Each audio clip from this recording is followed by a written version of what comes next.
Hi everyone! Magandang umaga. Wala akong magawa kaya gagawa na lang ng vlog. Last ako nakapag-MRT was 8 years ago. May show ako sa Makati. Hindi ako nagdadrive mag-isa pag Makati kasi lagi ako nawawala. Nagtataxi lang ako, Grab. Wala akong makuha. So nag-MRT.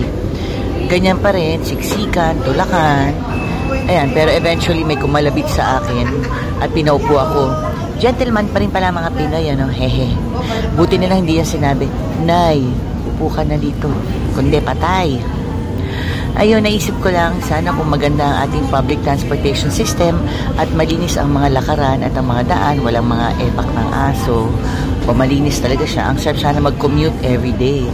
Diba? Matipid pa, tapos nakaka-exercise ka pa.